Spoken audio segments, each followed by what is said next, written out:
Será un privilegio poder estar acá en esta tarde para compartir la palabra de Dios con ustedes. Es una iglesia que está con ánimo pronto para poder seguir y compartir la palabra, el Evangelio.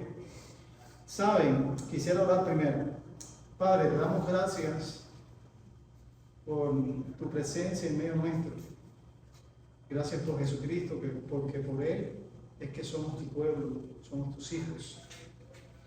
Señor, ayúdanos para disponer nuestros corazones y nuestras mentes para escuchar tu palabra y ponerla por obra.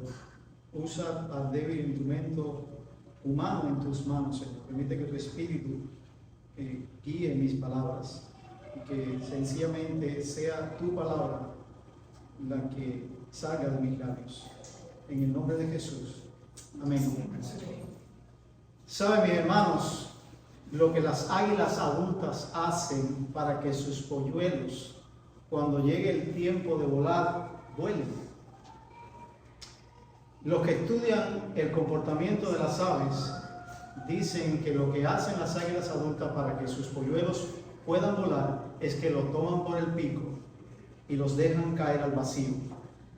Recuerden que las águilas construyen sus nidos en el punto más alto de las montañas. Pero a la par con esto, lo más interesante es que también hacen en el nido, lo construyen con espinas para procurar que llegado el momento de volar, no se queden acomodados en el nido y entonces tengan que volar. Creo que el texto que vamos a estar viendo en esta tarde, de alguna manera, nos empuja para tener alguna relación con esto que pasa con las águilas, con sus polluelos, con tal de que ellos vuelen. Y quiero animarles a que vayamos todos al capítulo 8 de Hechos para leer los versículos del 1 al 25. Hechos capítulo 8, versículos del 1 al 25. Si fueran tan amables, dice la palabra de nuestro Dios de esta manera, allí en este texto. Y Saulo estaba de completo acuerdo con ellos en su muerte. En aquel día se desató una gran persecución en contra de la iglesia en Jerusalén, y todos fueron esparcidos por las regiones de Judea y Samaria, excepto los apóstoles. Algunos hombres piadosos sepultaron a Esteban y lloraron a gran voz por él. Pero Saulo hacía estragos en la iglesia, entrando de casa en casa y arrastrando a hombres y mujeres, los echaba en la cárcel. Así que los que habían sido esparcidos iban predicando la palabra. Felipe, descendiendo a la ciudad de Samaria, les predicaba a Cristo, y las multitudes unánimes prestaban atención a lo que Felipe decía al oír y ver las señales que él hacía. Porque de muchos que tenían espíritus inmundos, estos salían de ellos gritando a gran voz, y muchos que habían sido paralíticos y cojos eran sanados, y había gran regocijo en aquella ciudad. Hacía tiempo que cierto hombre llamado Simón estaba ejerciendo la magia en la ciudad y asombrando a la gente de Samaria, pretendiendo ser un gran personaje, y todos, desde el menor hasta el mayor, le prestaban atención y decían: este es el que se llama el gran poder de Dios. Le prestaban atención porque por mucho tiempo los había asombrado con sus artes mágicas. Pero cuando creyeron a Felipe, que anunciaba las buenas nuevas del reino de Dios y el nombre de Cristo Jesús, se bautizaban tanto hombres como mujeres, y aún Simón mismo creyó, y después de bautizarse continuó con Felipe y estaba atónito al ver las señales y los grandes milagros que se hacían. Cuando los apóstoles que estaban en Jerusalén oyeron que Samaria había recibido la palabra de Dios, les enviaron a Pedro y a Juan, quienes descendieron y oraron por ellos para que recibieran el Espíritu Santo, porque todavía no había descendido el Espíritu Santo sobre ninguno de ellos, solo habían sido bautizados en el nombre del Señor Jesús. Entonces Pedro y Juan le impusieron las manos y recibieron el Espíritu Santo. Cuando Simón vio que el Espíritu descendaba por la imposición de las manos de los apóstoles, les ofreció dinero y les dijo: denme también a mí esta autoridad, de manera que todo aquel sobre quien ponga mis manos reciba el Espíritu Santo. Entonces Pedro le contestó: que tu plata perezca contigo, porque pensaste que podías comprar el don de Dios con dinero. No tienes parte ni suerte en este asunto, porque tu corazón no es recto delante de Dios. Por tanto, arrepiéntete de esta tu maldad y ruega al Señor que, si es posible, se te perdone el intento de tu corazón, porque veo que estás en hiel de amargura y en cadena de iniquidad. Pero Simón respondió: rueguen ustedes al Señor por mí, para que no me sobrevenga nada de lo que han dicho. Y ellos, después de haber testificado solemnemente y hablado la palabra del Señor, iniciaron el regreso a Jerusalén, anunciando el evangelio en muchas aldeas de los samaritanos. Al leer este pasaje de forma rápida y ver todo lo que nos está mostrando, podemos llegar a una conclusión, a una verdad que va a persuadir nuestros corazones para tenerla presente todo el tiempo. Y es que Dios usa las circunstancias adversas para que su iglesia proclame el evangelio. Querida iglesia, Dios usa las circunstancias adversas para que su iglesia proclame el evangelio. Y creo que la manera en que este texto nos deja ver eso es de dos formas. Primero, con la llegada de la persecución, específicamente en los versículos del 1 al 3, y segundo, con la dispersión de los creyentes, que lo encontramos de los versículos 4 hasta el 25. Así que quisiera animarles que pudiéramos ver cómo llega la persecución a la iglesia en los versículos del 1 al 3. Es interesante que al comenzar esta porción vemos desde el primer momento las circunstancias bien difíciles que se agolpó sobre la iglesia de aquel momento. Circunstancias bien complejas, y de forma clara podemos leer que vino una gran persecución sobre la iglesia en Jerusalén. Fue tan grande, hermanos, que todos, a excepción de los apóstoles, fueron dispersados. Y créame que Lucas es todo intencional cuando dice esto: todos fueron dispersados a causa de la gran persecución, porque no quiere andar con titubeos ni tampoco con paños tibios, como decimos, para esconder la realidad y la magnitud de lo que estaba sucediendo a la iglesia que estaba iniciando en Jerusalén, a la iglesia que estaba comenzando en ese lugar. Una gran persecución, mis hermanos. Notemos que todo ocurre en un tiempo que se lamenta la muerte de Esteban. Literalmente dice en aquellos días. ¿Qué días? Nos ubica claramente para entender que la Biblia no se lee solamente con una lupa en un solo versículo, sino ver que también hay cuestiones aledañas alrededor de él que nos ayudan a entender en aquellos días. ¿Qué días? Los días de Esteban. Los días cuando la iglesia experimentó el ver a un siervo del Señor testificar con poder de Dios delante de un líder religioso que arremetieron contra él y le dieron muerte. Y aún en medio de la muerte, como ustedes ya pudieron ver, él clamó por ellos y pidió que Dios les perdonara, que no les tomara en cuenta aquella atrocidad. Es en esos momentos tan difíciles que está ahora la iglesia experimentando esta gran persecución, hermano, por lo que se puede implicar que fue a raíz de este acontecimiento que se inicia todo aquello. También podemos ver que esta persecución hizo que muchos fueran a las regiones de Judea y de Samaria. Y aunque, hermanos, no es la primera vez que de alguna manera los cristianos salen de Jerusalén. Recuerden que en Hechos capítulo 2 había una gran multitud que se agolpó para escuchar lo que había sucedido, y de ahí, por supuesto, salieron a diferentes lugares. Si es la primera vez que Lucas nos deja ver que en el sentido de la iglesia como tal, en grandes cantidades de creyentes salen por causa de la persecución en Jerusalén. Además de esto, Lucas nos deja ver la presencia y la acción de un gran enemigo para con la iglesia, Saulo. Y es interesante porque van a empezar a acostumbrarse en el libro de los Hechos a ver que muchas veces Lucas introduce un personaje que para ese momento no se ha mencionado, y después va a tomar este personaje para mostrarte lo que Dios va a hacer por medio de él para la extensión de su reino. Eso es algo muy común en el libro de los Hechos, pero lo que quiero llamar la atención es lo que Lucas nos deja ver cuando habla de que Saulo, que más tarde va a ser Pablo, hacía para con la iglesia, y nos deja ver que era algo fuerte. La palabra que muchas veces se traduce en esta acción que Lucas nos deja ver de la vida de Pablo es un poco, diríamos que suave. La idea es que está haciendo daño profuso a la iglesia.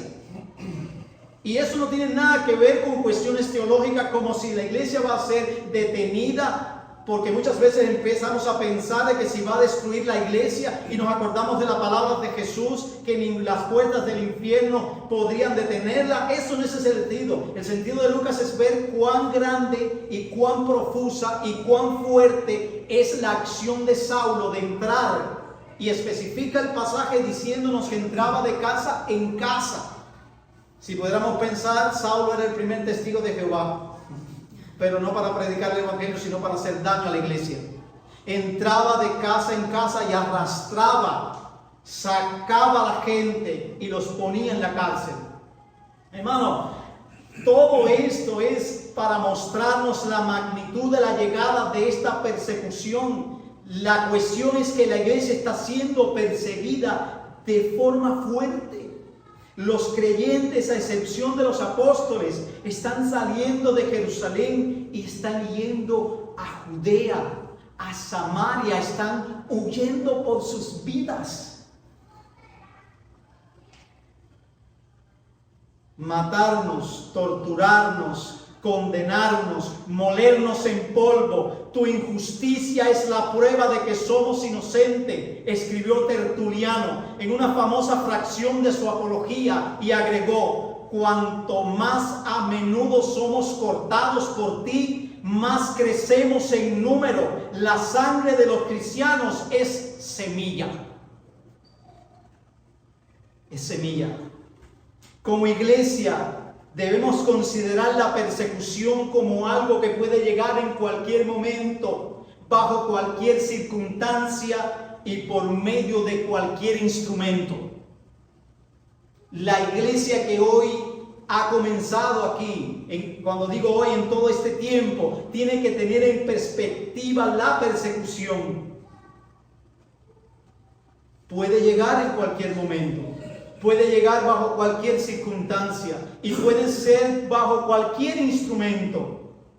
Examinemos también nuestras vidas y preguntémonos: ¿qué fue lo que me hizo venir a este lugar? ¿Qué fue lo que me hizo venir a este país? Puede ser que muchos, no todos, hayan llegado aquí a razón de su fe, por circunstancias muy adversas. No sabemos, pero usted sí sabe. Tengamos presente que la vida como cristiano no siempre es color de rosa. La persecución es parte de nuestra identidad. ¿Recuerdan lo que dijo Pedro? Es necesario que a través de muchas aflicciones, muchas persecuciones, entremos en el reino de Dios. Y también dijo que no nos sorprendiéramos del fuego de prueba que nos ha sobrevenido como si fuera alguna cosa extraña. Y también dijo que los que quieren vivir piadosamente, escuchen bien, en Cristo Jesús, todo le irá bien. No, pasarán persecución. Pasarán persecución, hermanos. Digo esto porque la gran mayoría del cristianismo actual no tiene en su horizonte ni cercano, ni inmediato, ni más amplio el asunto de la persecución por causa de su fe. Quieren vivir un cristianismo, diríamos que polite, un cristianismo que no se mete con nadie, un cristianismo que tiene que ser respetado, un cristianismo que no se le puede señalar, un cristianismo que al final no es cristianismo ni es nada, porque nosotros nunca vamos a encajar en este mundo. Nunca vamos a encajar en este mundo. Y eso es algo que tenemos que tener en cuenta. Entendamos las circunstancias y situaciones en nuestra vida desde la perspectiva del Señor. Eso implica, hermanos, que en lugar de ver lo que nos sucede desde nuestra humana perspectiva, nuestra óptica, cambiemos para verla desde Dios. el propósito de Dios. Nosotros debemos vivir para el reino de Dios en el aquí y donde el Señor nos ponga. Donde el Señor en su gracia nos lleve, debemos vivir para Él. Bajo circunstancias cualesquiera que sea, vivir para Él.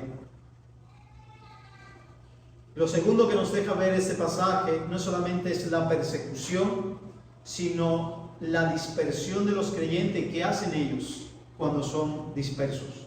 Cuando salen huyendo, cuando salen cuidando sus vidas. ¿Qué hacen? Y a veces eso es contrario a nuestra perspectiva humana, a nuestra lógica, porque generalmente cuando humanamente nosotros somos perseguidos por algo y salimos, y ese algo que nos llevó a la persecución, lo abandonamos. Esa es la respuesta a veces natural del corazón humano que no conoce a Dios. Es cuando sale de un lugar por causa de una razón, trata de no volver a repetir o hablar de eso para que no venga una persecución por causa de aquello que le hizo salir de un lugar. ¿Es así? Eso nos lleva a razonar que en ese pasaje, en esta porción del 4 al 25, estamos viendo personas que en el poder de Dios comparten la palabra, están persuadidos del Señor, aman al Señor con todo su corazón, con toda su fuerza, y por eso no tienen temor de sus vidas. No les importa si en Samaria también viene la persecución. No les importa si en Judea también viene la persecución. Y no es porque ellos sean los mejores del mundo, es porque es Dios en ellos. Y también nosotros. No es que nosotros seamos los mejores del mundo, que somos mejores de los que no son creyentes. Es porque Dios persuade nuestras vidas, nuestros corazones. Note para que vea que al llegar a esta parte empezamos a ver esa dispersión de la iglesia y que no fue un fin en sí mismo, más bien tenía como propósito el que el evangelio llegase a Samaria. Recordemos que Jesús le había dicho a los discípulos en el capítulo 1, versículo 8, que ellos serían testigos de Él, testigos de su muerte, testigos de su resurrección. Ellos iban a hablar al punto de morir por Él, porque la palabra testigo en ese lugar no es solamente ser alguien que hable de algún acontecimiento, sino que ahí toma un nuevo matiz, está dispuesto a morir por eso. Y eso es lo que vemos en la vida de los apóstoles posteriormente en la historia. Mueren por causa de Cristo.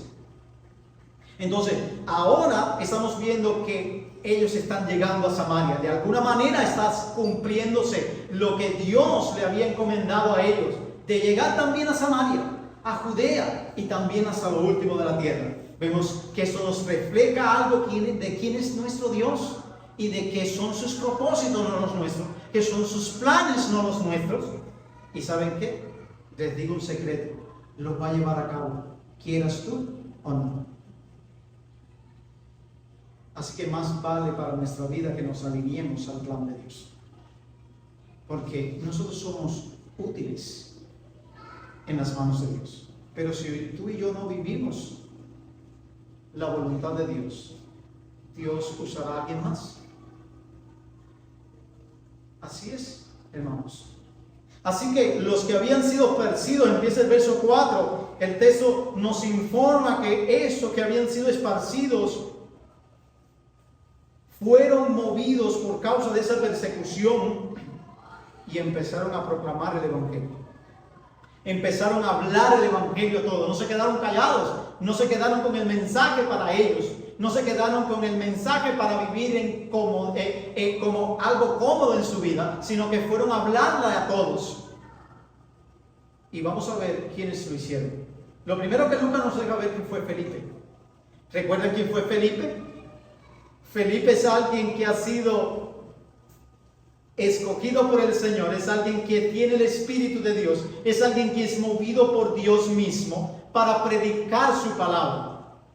Lo encontramos en lugares predicándole la palabra a alguien en un carruaje y de buenas a primeras es tomado por el Espíritu y ahora lo vemos en Samaria predicando el Evangelio. Y allí Lucas nos deja ver cómo Felipe predica el Evangelio, cómo empieza a acompañarle a Felipe señales, sanidades, paralíticos son sanados, espíritus demoníacos son expulsados de las personas y hay un gozo tremendo en la ciudad.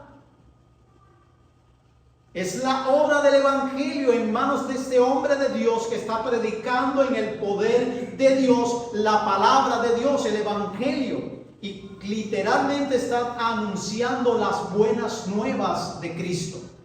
Está hablando, Cristo murió, Cristo es el Mesías, Cristo resucitó, en Él hay salvación, debemos arrepentirnos de nuestro pecado. Todo eso es el buen anuncio. ¿Y qué hace la palabra de Dios? Transforma los corazones, transforma la vida. Es Felipe. Pero sabemos que ahí mismo nos deja ver Lucas que en medio de esa predicación hay de alguna manera una oposición, pero una oposición que no puede compararse con el poder del Evangelio. Si pudiéramos pensar en esta porción, es una clara evidencia de lo que Pablo le dice a la iglesia en Roma: no me avergüenzo del Evangelio, porque es poder de Dios para salvación a todo aquel que cree. No importa si es judío, no importa si es gentil. Y esa es la evidencia clara, porque hay un hombre que practica la hechicería. Simón, el mago, como lo dicen en nuestras versiones, que se había dedicado bastante tiempo a engañar o a asombrar, más literalmente, a la ciudad de Samaria, con sus encantamientos, con sus conjuros. Pero ¿qué sucedió? Cuando escucharon el mensaje que traía Felipe, se convirtieron. Pero el punto es tan focal y tan climático que es no solamente ellos, sino que aquel que asombraba, aquel que era instrumento de Satanás para engañar a otros, se convierte también y no quiere perderse nada de lo que Felipe está haciendo. Hermanos, nunca subestimemos el poder del Evangelio para salvación. No importa la condición en que se encuentre el hombre, el Señor puede hacer que crea Él por medio de su palabra. No subestimemos eso. Proclamemos el Evangelio a todos. Proclamemos el Evangelio a los demás y no dejemos que lo que otros hacen y digan, contrario a ese mensaje que proclamamos, nos haga abandonar la misión. No, hermanos. Lo único que tenemos que hacer es predicar a Cristo. El resto es asunto de Dios. No es nuestro asunto. Yo sé que muchos de nosotros queremos convertir a veces a las personas, aunque no lo creamos. A veces la forma en la que actuamos da indicios de que queremos cambiar el corazón de la gente. Pero eso no es nuestro bien. Eso no es asunto nuestro. Eso es obra de Dios. ¿Saben qué dijo Martín Lutero cuando lo trataron de pedir cuenta por todo lo que estaba pasando? Una fracción de sus palabras fueron, literalmente cito: yo no hice nada, la palabra lo hizo todo. Amén. Hablemos de la palabra y descansemos en la obra de la palabra de nuestro Dios. Recordemos que el Evangelio, como dije al principio, es poder de Dios. Dios habló y creó. Dios habló, sea la luz, y fue la luz. Produzca la tierra hierba, y lo hizo. Hermanos, ese es el poder de la palabra de nuestro Dios. Y en el libro de los Hechos podemos verlo posteriormente con la vida de Saulo. No solo fue Simón, también fue Pablo. El gran perseguidor se convirtió en el gran perseguido. El poder de la palabra de Dios. Además de Felipe, alguien más también se unió a la proclamación. Alguien más que era central en el plan de Dios y que estaban de alguna manera como aquellos pichones que no quieren volar y que estaban en el nido en Jerusalén y no querían salir a ningún lado. Y Dios los mueve. Escuchan lo que Dios está haciendo en Samaria, y los apóstoles que estaban cómodos en Jerusalén de alguna forma salen a ver qué está sucediendo en Samaria, que están escuchando un reporte de un avivamiento, y no como el que ustedes han escuchado en estos días en las redes, sino un verdadero avivamiento que viene producto de la palabra de nuestro Dios, del obrar del Espíritu por medio de su palabra, por medio de su Evangelio. Por eso, iglesia, no negocien el Evangelio por nada, ni por ningún tipo de autoayuda de este mundo. Es el Evangelio el que transforma nuestros corazones. Eso descansemos en eso. Y fue Pedro y Juan los que vienen a Samaria y predican también el Evangelio. Había llegado el momento en que los apóstoles salieran de Jerusalén y fueran parte de aquello que estaba sucediendo y fueran testigos de Cristo como Jesús les había prometido y como les había mandado hacer. Lucas nos dice que al enterarse de ellos fueron para allá. Y lo que pasa es, como dice, no voy a volver a leer el texto, pero ustedes lo pueden ver ahí, que al llegar ellos oran por los creyentes de Samaria, los que habían creído, los que se habían bautizado, para que recibieran el Espíritu Santo. Les imponen las manos y el Espíritu se les entrega a estos creyentes. Sé que en este punto muchas interrogantes respecto a este acontecimiento vienen sobre nuestras mentes, o incluso lo sacamos del baúl de nuestro recuerdo cuando leímos Hechos, y vienen sobre nuestra mente. ¿Qué significa eso? ¿O cómo es posible que alguien que haya creído sin haber recibido el Espíritu Santo no se cree y después y al mismo tiempo creyendo se recibe el Espíritu Santo? ¿Por qué el Espíritu Santo se concedió por medio de la imposición de manos? ¿Por qué pareciera que ocurre aquí otro Pentecostés? Quisiera decirles de antemano, hermanos, que no pretendo solucionar todas esas interrogantes. Sin embargo, algo que podemos notar es que no debemos sorprendernos en el libro de los Hechos que personas que se bautizan y que creen y se bautizan reciben después el Espíritu Santo. ¿Recuerdan los apóstoles? Ellos habían creído, ellos eran creyentes, ellos se habían bautizado, pero ellos no habían recibido el Espíritu. Jesús les dice que esperen en Jerusalén el investimiento de lo alto, y ellos, junto a un número de 120, ellos reciben allí el Espíritu Santo. Así que no nos debe sorprender esto. Tampoco nos debe sorprender que alguien simultáneamente al creer reciba el Espíritu Santo, porque más adelante en el libro de los Hechos, en el capítulo 10, vamos a ver la historia de Cornelio y los de su casa y los invitados que estaban allí. Cuando Pedro llega y les habla del Evangelio, ellos creen y el Espíritu desciende sobre ellos automáticamente al creer. Así que no es nada de sorprendernos en este punto, pero ¿qué está Lucas diciendo además de eso? ¿Qué está mostrando? Considero que Lucas está mostrando algo, específicamente que el Señor está cumpliendo con su propósito de hacer que su palabra, que su evangelio se extienda a Samaria. Y está dejando claro la autoridad apostólica para esto. Recuerdan que los primeros cristianos en el capítulo 2 se establecían sobre el fundamento de los apóstoles, sobre el fundamento de los profetas, porque ahí descansa la base de toda esa iglesia que está siendo ahora desarrollada, sobre testigos oculares, testigos de la resurrección del Señor, que ya no hay en este momento, que no tenemos en estas circunstancias, que era necesario porque así Dios lo quiso, establecer ese orden, ese patrón inviolable, para que descansase sobre una realidad y el poder del Evangelio. Por eso es que son ellos los que imponen las manos y los que hacen también de alguna manera que Dios use sus vidas para que los demás también reciban en este momento el Espíritu Santo. Está confirmando una autoridad apostólica. Y quieres ver cómo lo dice el pasaje. No fue Felipe quien oró por las personas,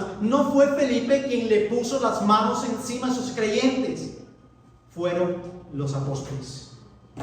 Y eso queda claro en el texto a nuestra vista, hermanos.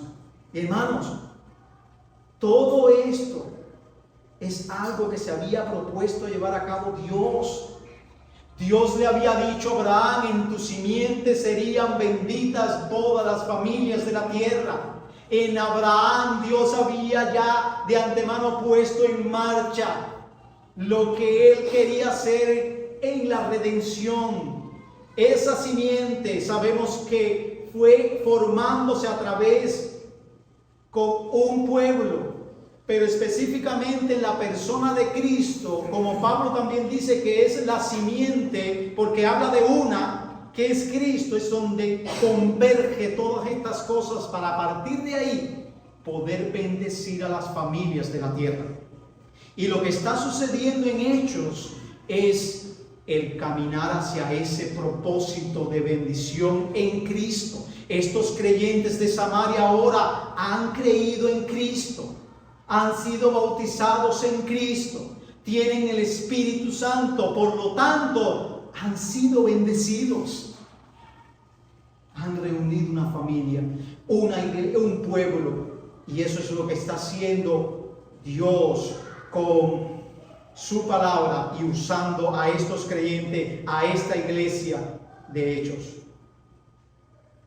Ahora, el incidente con Simón posteriormente, que había sido mago, respecto a querer comprar el don del Espíritu Santo, se presenta como algo dentro de las cosas que suceden en nuestra vida también. Porque lo que está pasando en este momento es que en el proceso de la santificación, la pecaminosidad sale a relucir. Yo estoy persuadido por este pasaje que Simón era creyente, porque Lucas nos deja ver que creyó, al igual que todos los demás, y también Lucas nos deja ver que fue bautizado. Pero como pasa también a nosotros en el proceso de ser transformados por medio de la palabra, por medio de la obra de Dios en nuestros corazones, afloran nuestras imperfecciones, afloran nuestros pecados, y muchas veces podemos ponernos como que pareciera que estamos del lado contrario del equipo. ¿Acaso no le pasó eso a Simón Pedro? Que tuvo Dios que reprenderlo: apártate de mí, Satanás. ¿Acaso no le pasó eso también a Ananías y a Zafira? También le pasa a Simón. Pero lo interesante de Simón es que él se da cuenta de esto, y Lucas nos deja ver el corazón humilde también de Simón para decir: rueguen por mí al Señor, para que no me venga, para que no se me sobrevenga todo este mal del que ustedes han dicho. ¡Wow!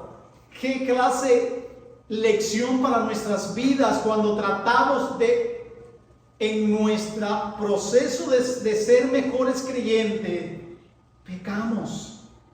Debemos venir arrepentidos a nuestro Dios. Debemos venir vulnerables a nuestro Dios para que Él siga transformando nuestras vidas. Este pasaje no está aquí para decirnos si es creyente o si no es creyente, si la seguridad de la salvación es así o si hay caída de la gracia, como muchos a veces toman ese pasaje para enseñar. No, el punto aquí es mostrarnos cómo en una vida que está siendo santificada puede aflorar también el pecado. Hermanos, el texto termina diciendo que estos apóstoles regresan y van por todas las villas de Samaria, las aldeas, predicando el evangelio. Y quizás hasta este momento tú te has preguntado: Samaria, como me ha repetido el pastor, Samaria, y eso te viene a la mente los samaritanos. Una cuestión problemática. Para los judíos Samaria no existía. Para los judíos el samaritano era peor que una prostituta. Sin embargo, Dios les envía su palabra. Dios les anuncia el evangelio, porque no hay diferencia. Porque Dios no establece barreras para proclamar el evangelio. No importa si uno es de una edad o de otra, de una raza o de otra. El evangelio es para ser proclamado, y Dios ha tenido a bien desde siempre alcanzar a todos, alcanzar a muchos con el evangelio. Entendamos siempre que como creyentes no tenemos potestad para conceder el Espíritu Santo a ninguna persona. Nosotros no somos los apóstoles. Eso fue prerrogativa de ellos y es la obra del Señor. Nuestra labor es predicar a Cristo. Tengamos mucho cuidado de usar el Evangelio para comerciar, por una especie de comercio. Muchas veces vamos a ser tentados a hacer eso, a hacer comercio. Y eso está de moda. La gente está haciendo un negocio tremendo con el Evangelio. Y más en ese país. Quizás en mi país eso no es tan problemático. Pero en ese país se hace mercado con las cosas de Dios. Y como Simón quieren comprar las verdades de Dios con dinero. Lo triste de eso es que nosotros sabemos el final de la película. No todo el que dice Señor, Señor, entrará en el reino de los cielos, sino aquellos que hayan confiado en Cristo para salvación y hayan nacido de nuevo como resultado de haber confiado en Él. Prediquemos a Cristo, iglesia, en donde quiera que estemos, a donde quiera que vayamos, inclusive en circunstancias adversas o ajenas a nuestra voluntad que nos muevan a otros lugares. ¿Usted se ha pensado por qué Dios lo movió de su país a este lugar? No es para que usted engorde aquí. No es para que tenga casas bonitas, no estoy en contra de tener casas bonitas, ni para tener carros, ni movilidades, ni facilidades, ni mejores sueldos. No. Pero también es específicamente como prioritario para que usted sea testigo de Cristo. Testigo de Cristo. Mientras vivamos, mientras nos movamos de un lado para otro, debemos hablar de Jesús. Debemos vivir a Jesús y debemos ser testigos de Él, sin importar si viene la persecución. Concluyo. ¿Recuerdan lo que hace el águila adulta para lograr que sus polluelos vuelen? De alguna manera condiciona el escenario del nido de formas incómodas e inclusive genera circunstancias adversas y difíciles. Y todo esto tiene un solo objetivo: que sus crías vuelen. Alguien dijo en una ocasión: si la iglesia no vive Hechos 1:8, Dios hará que se cumpla Hechos 8:1. Eso es básicamente lo que vemos en el capítulo 8 de Hechos. El Señor ha permitido todo esto para que su pueblo viva la misión, para que sus planes de bendición con el Evangelio lleguen a todo el mundo, para que ellos sean sus testigos en todo el mundo. Y es por eso que aprendemos esa verdad fundamental de este texto. Dios usa las circunstancias adversas para que su iglesia proclame el Evangelio. Que el Señor les bendiga.